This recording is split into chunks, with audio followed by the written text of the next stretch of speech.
Ini-report ako dahil sa ilegal na pang-aabuso raw sa bata. Noong biglang pumasok ang mga pulis sa bahay ko. Kumakain ako ng instant noodles. Seryoso ang mukha ng pulis. May nag-report na illegal ka raw na nang aabuso ng bata. Pakiusap, makipagtulungan ka sa investigasyon. Kailangan naming i-check ang lugar. Wala po akong anak. Sala, kwarto, banyo, balcony. Walang bata, walang alagang hayop, kahit pangalawang pares ng tsinelas, wala. Officer. Sigurado ka bang walang batang tumira dito? Kahit anak ng kamag-anak mo, wala. Sigurado po ako, mag-isa lang akong nakatira dito. Kahit pusa, wala po ako. Officer, gusto ko lang pong itanong, pang ilang beses na po ba to? Anong report? Ang ibig ko pong sabihin, pang ilang beses na to ngayong buwan. Pangatlo, yung dalawang nauna ay dahil daw maingay ka at ilegal kang nag-aalaga ng aso. Pero wala naman akong aso. Noong nag-check kayo dito dati, wala man lang kayong nakitang kahit isang hibla ng balahibo ng aso, di ba? Alam mo ba kung sino ang nag-report? Hindi. Anonymous. Gusto ko sanang itanong, yung mga ganitong malisyosong report, malalaman ba kung sino ang may gawa? Posible, sa teorya, pero karapatan ng isang mamamayan ang mag-report. Kung wala namang tunay na pinsalang naidulot, karaniwan ay hindi na ito iniimbestigahan pa. Walang tunay na pinsalang naidulot. Paano yung 3 beses akong kinausap ng landlord ko? At yung pinagchichismisan ako ng mga kapitbahay. Anong tawag doon? Mr. Su, naiintindihan namin. Pero sa ngayon, kulang ang ebidensya. Tignan nyo, sabi na yung mga mukhang disente, sila pa yung may tinatagong kabaliwan.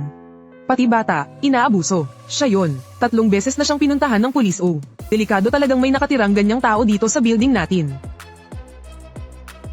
28 taong gulang ako. Single, nakatira mag-isa, product manager sa isang internet company. Busy sa trabaho, walang oras para sa love life. Kaunti lang ang mga kaibigan. Kadalasan, nasa bahay lang tuwing weekend. Sino ba ang nakaaway ko? Wala talaga akong maisip, so, kinausap na ako ng admin.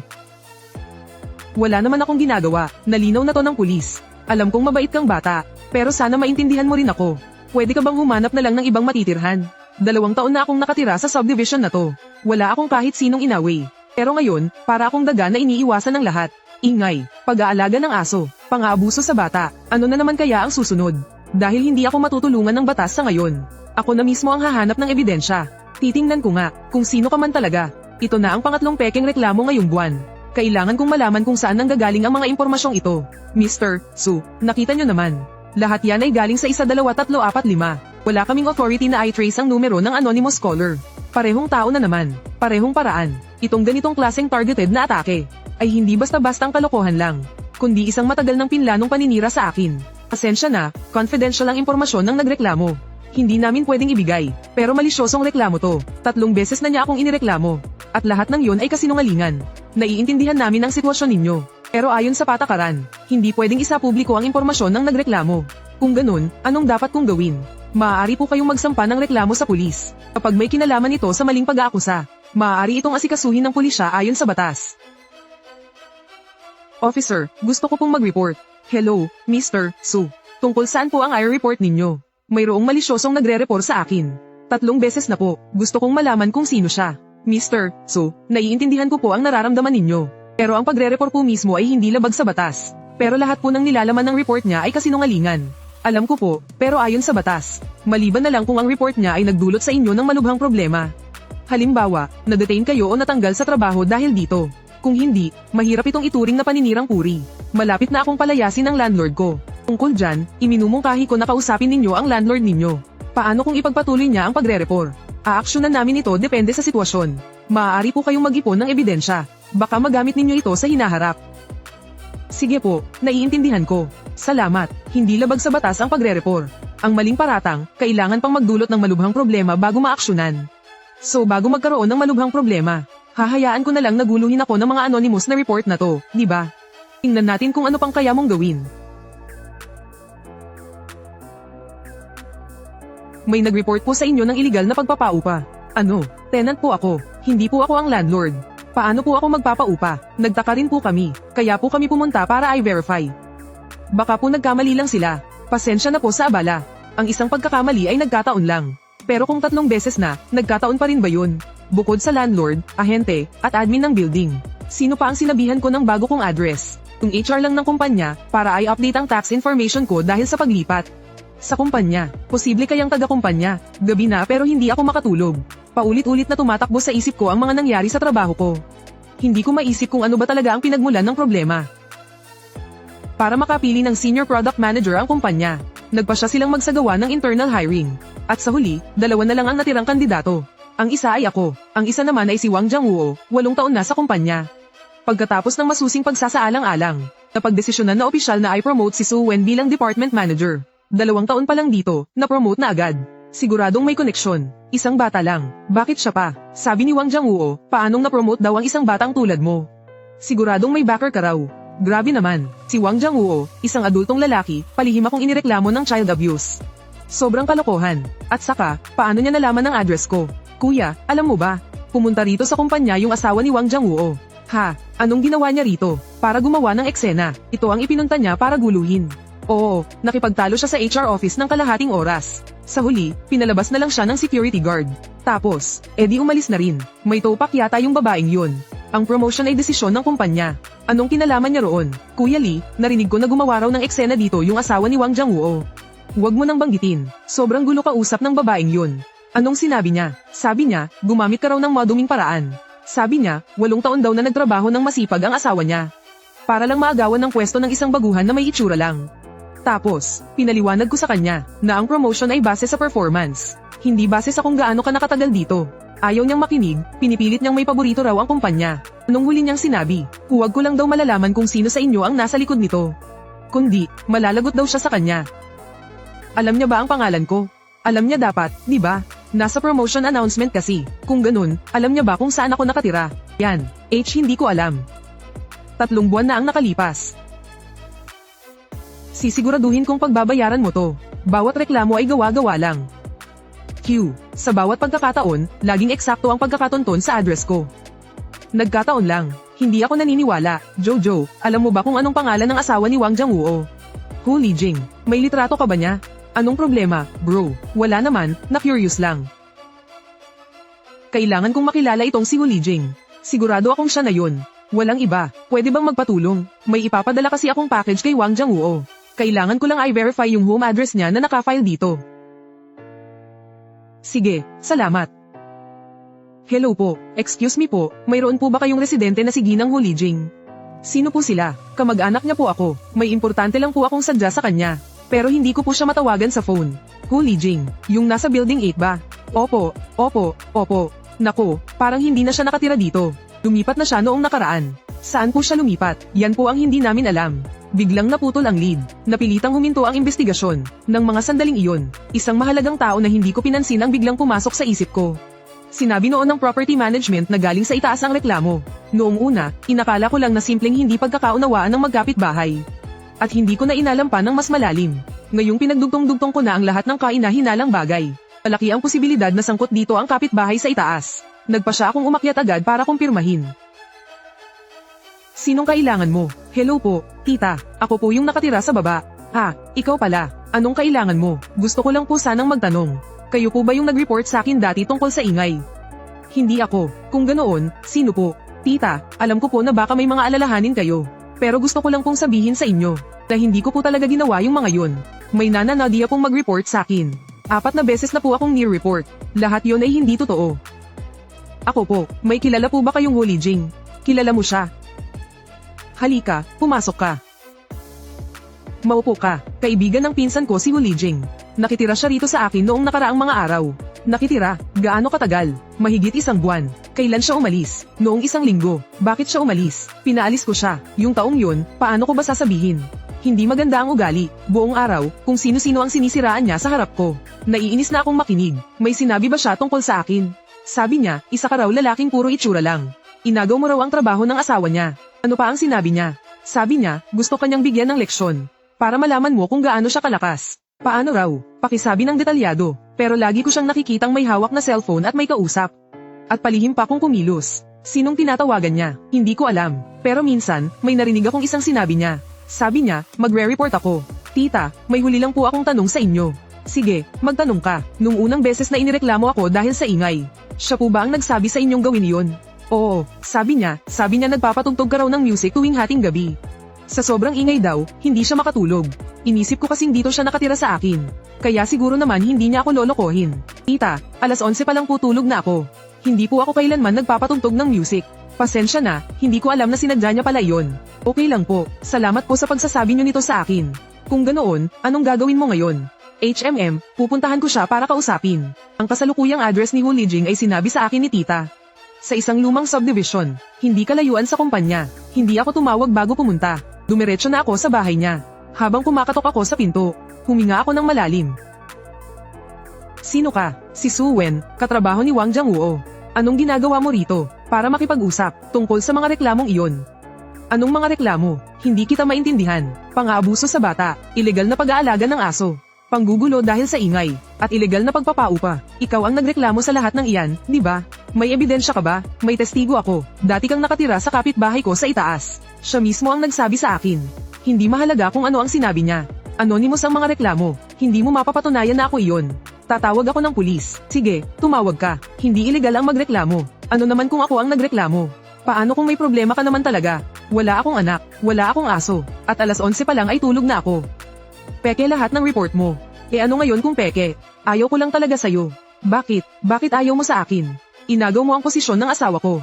Wala akong inagaw na posisyon ng human. Na-promote ako dahil sa performance ko.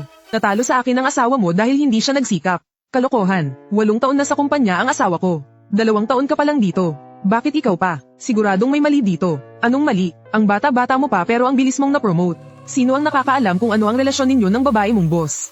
Kaya pala isinusumbong mo ako ng child abuse. Dahil akala mo may relasyon kami ng boss. Gusto lang kitang gwisitin. Para malaman mo kung anong mangyayari kapag kinalaban mo ako. Kailan kita kinalaban? Kinalaban mo ako noong inagaw mo ang posisyon ng asawa ko. Hu Lijing, uulitin ko. Desisyon ng kumpanya ang promotion. Hindi ko desisyon. Hindi na-promote ang asawa mo. Dapat sa kumpanya siya magreklamo. Hindi yung ako ang ginugulo mo. HMP, manggulo. Paano naging panggugulo ang pagre-report? Ginagamit ko lang ang karapatan ko bilang isang mamamayan. Paggawa ng maling paratang. Naiintindihan mo, maling paratang. Na-detain ka ba? Sinibak ka ba? Wala naman, di ba? Di hindi yun maling paratang. Sige. Kung ganun, maghihintay ako. Maghintay para sa ano? Hihintayin kong magdulot ka ng seryosong problema sa akin. Maghintay ka lang, ipagpapatuloy ko ang pagre-report sa'yo. Para malaman mo ang kahihinatnan ng pag-agaw mo sa posisyon ng asawa ko. Tama siya. Hindi sila mapapanagot hanggat walang malubhang kahihinatnan. Ako, hihintayin kong gumawa pa siya ng gulo. Ako, hihintayin kong mangyari ang mas malubhang kahihinatnan. At saka ko sila sabay-sabay na pagbabayaran. Su Wen, may isang bagay lang. Ano yon? May nag-report sa'yo. Anong ni-report nila tungkol sa akin? Ni-report ka na may problema raw sa personal na pamumuhay mo. Anong ibig sabihin yan?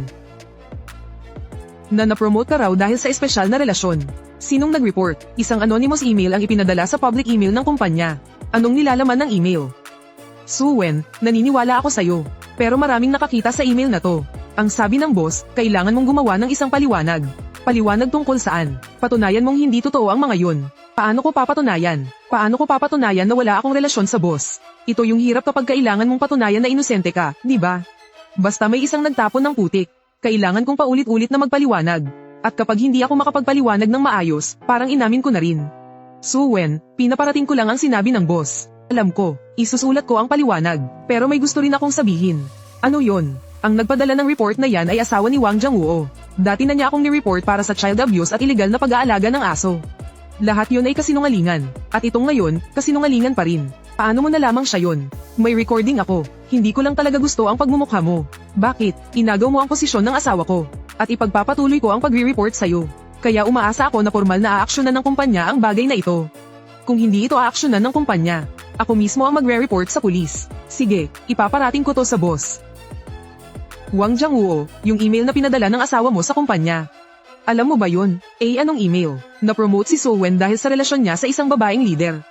Hindi maayos ang kanyang pamumuhay. Ay ito, hindi ko alam. Nagreklamo rin ang asawa mo na inaabuso ni Su Wen ng bata. Alam mo ba yun? At saka yung dating anonymous na reklamo laban kay Su Wen. Alam mo ba yun? Alam ko, naninira pa rin siya sa kanya sa komunidad kung saan nakatira si Su Wen. Alam mo ba yun? Ito, may recording ako. Mismong asawa mo ang nagsabi. Inagaw ko raw ang posisyon mo. Gusto niya talaga akong sirain. Su Wen, pasensya na. Hindi ko talaga alam na. Hindi mo alam. Noong pumunta siya rito sa kumpanya para mag-eskandalo, hindi mo alam. Noong lumipat siya sa bahay ng kapitbahay ko sa taas, hindi mo alam. Wang Jianguo, seryoso ang bagay na ito. Ang mga ginagawa ng asawa mo ay maituturing ng maling paratang at paninirang puri. Manager Zhang, uuwi ako at kakausapin ko siya. May silbi ba kung kakausapin mo siya? Sabi niya, hindi labag sa batas ang magreklamo. Hanggat walang malubhang kahihinatnan, hindi siya maaaring managot. Sinasamantala niya lang ang butas na yan. Suwen, anong plano mong gawin? Hindi muna ako tatawag ng pulis. Bibigyan ko siya ng isang pagkakataon. Anong pagkakataon? Dapat pumunta ang asawa niya dito sa kumpanya para personal na humingi ng tawad. At mangako na hindi na ako guguluhin pa. Kung magagawa niya yon, kalimutan na natin ang tungkol dito. Kung hindi niya magagawa, ibibigay ko ang lahat ng ebidensya sa pulis. Maling paratang, paninirang puri, I'd demanda lahat. Suwen, bigyan mo ako ng 2 araw. Tiyak na dadalhin ko siya rito para humingi ng tawad. Ayos na ang usapan. Wang Ji and Guo, 2 araw. Kung hindi darating ang asawa mo para humingi ng tawad, mananagot din sa kumpanya. Si Suwen, ayaw niyang pumunta. Bakit? Sabi niya wala raw siyang ginawang masama. Bakit daw siya hihingi ng tawad? Sige, Suwen, pwede mo ba akong bigyan pa ng kaunting panahon? Hindi pwede, binigyan ko na siya ng 2 araw na pagkakataon. Hindi niya ito pinahalagahan. Kung ganun, gawin na ang sinabi ko. Mr. Su, nagkita na naman tayo. Ako po ang magsasampa ng reklamo. Paninirang puri at maling akusasyon. Itong si Hu Lijing, mismo siyang umamin na siya ang nag-report. Opo, at sinabi pa niyang ipagpapatuloy niya ang pagre-report sa akin. Kung ganoon, ipinagpatuloy niya ba ang pagre-report? Ipinagpatuloy po, ni-report niya na may problema raw sa personal kong pamumuhay. Ipinadala ang email sa kumpanya namin. Ang sitwasyong ito ay sapat na para magsampa ng kaso. Talaga, ilang beses ka na bang ni-report dati? 5 beses. Ingay, pag-aalaga ng aso, pang-aabuso sa bata, iligal na pagpapaupa, at personal na pamumuhay. Lahat yun ay kasinungalingan. Dahil sa mga report na ito, nagkaroon ka ba ng anumang perwisyo? Inalayas ako ng landlord ng 1 beses. Pinatawag ako ng kumpanya para kausapin. Iniiwasan ako ng mga kapitbahay ko.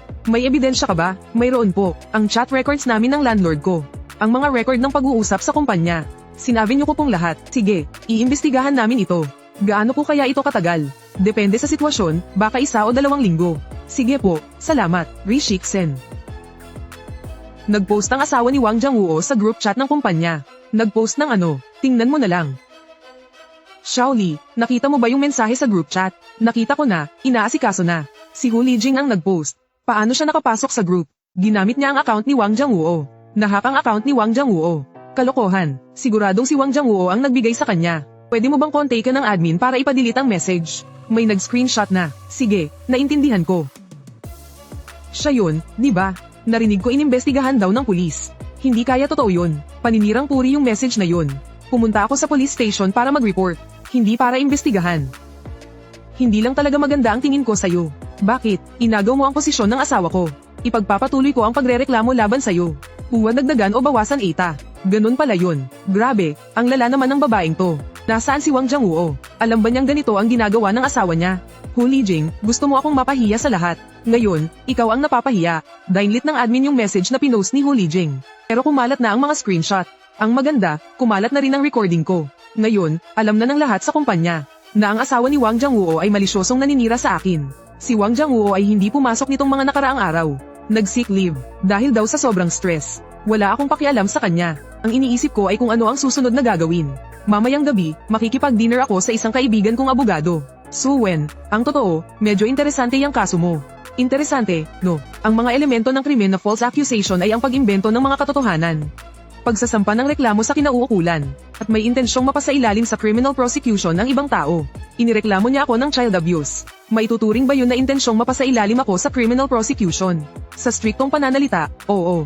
Ang pang-aabuso sa bata, kung malala ang sitwasyon, maaari siyang managot sa kasong kriminal. Kung ganoon, mapapanagot na ba siya ngayon? Pwede, pero medyo magaan lang ang parusa sa maling akusasyon. Kahit na malubha ang sitwasyon, hanggang 3 taong pagkakakulong lang o detention. At saka, sa sitwasyon niya, baka administrative detention lang iyan. Pinakamatagal na ang 15 araw. Tama, administrative detention, dahil ang maling akusasyon niya ay hindi naman nagdulot ng napakalubhang kahihinatnan. Hindi ka naman na administrative detention. Hindi ka na proseso sa ilalim ng anumang regulasyon. Ayon sa batas, hanggang doon lang talaga. Kaya tama ang sinabi niya. Kung walang malubhang epekto, hindi siya pwedeng kasuhan. Hindi rin naman pwedeng sabihin ganoon. Bukod sa maling akusasyon, sangkot din siya sa isa pang posibleng krimen. Ano yon? Paglabag sa personal na impormasyon ng isang mamamayan. Nakuha niya ang address mo, pati ang surveillance footage mo noong pumunta ka sa police station. Ang lahat ng iyan ay personal na impormasyon. Kung nakuha niya ang mga iyan sa ilegal na paraan, pwede siyang kasuhan. Ano pa, meron ding paninirang puri. Yung mensaheng ipinadala niya sa group chat ng kumpanya ninyo ay malinaw na paninirang puri.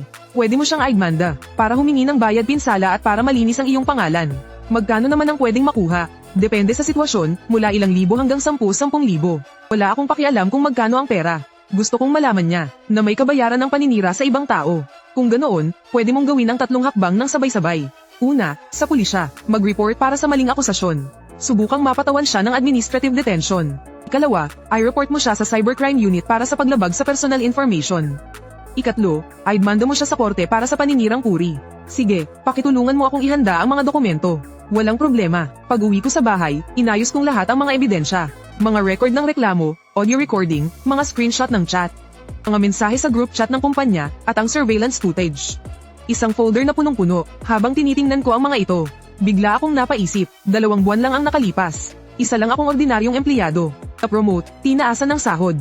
Akala ko magiging maayos na ang lahat sa buhay ko. Pero hindi ko inasahan na dahil sa isang babaeng hindi ko naman kilala. Magugulo ng husto ang buhay ko. Minarkahan ako bilang malisyoso ng 5 beses. Ayos lang, may ebidensya ako. May abogado ako at puno ng determinasyon. Hu Lijing, gusto mo akong ipahiya, pero hindi ako papayag. Ipinadala ang demand letter pagkalipas ng 1 linggo. Sa parehong araw, nakatanggap din ako ng tugon sa aking police report.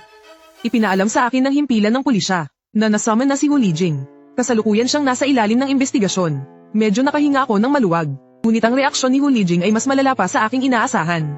Noong gabi na natanggap niya ang demand letter, dumiretso siya sa tapat ng bahay ko. Buksan mo to, Suen. Buksan mo ang pinto. Hu Lijing, anong ginagawa mo rito sa bahay ko? Dainmanda mo ko. Ang lakas ng loob mong aidmanda ako. Ikaw na sip-sip ka. Inagaw mo ang posisyon ng asawa ko. Tapos ngayon, may gana ka pang aidmanda ako. At bakit naman hindi kita pwedeng aidmanda? Anong karapatan mong aidmanda ako? Isa ka lang namang sip-sip. Ako, sip-sip, may ebidensya ka ba? Hindi ko kailangan ng ebidensya. Alam ng lahat na nakuha mo lang ang posisyon mo sa pagiging sip-sip. Lahat, sige, tanungin mo ang mga tao sa kumpanya. Tingnan natin kung sino ang paniniwalaan nila. Buksan mo. Sabi ng buksan mo ang pinto. Hindi pa tayo tapos. Hello, may nanggugulo po sa tapat ng bahay ko. Pakiusap, magpadala po kayo ng tulong. Bitawan niyo ko, gusto ko siyang harapin. Mrs., kumalma po kayo. Paano ako kakalma? Ay dainmanda niya ako. Siya pa talaga ang magdedemanda. Yung lalaking yun na walang binatbat. Anong karapatan niyang aidmanda ako? Naka-video ang buong pangyayari. Ang gulo siya sa labas ng bahay ko ng 15 minuto.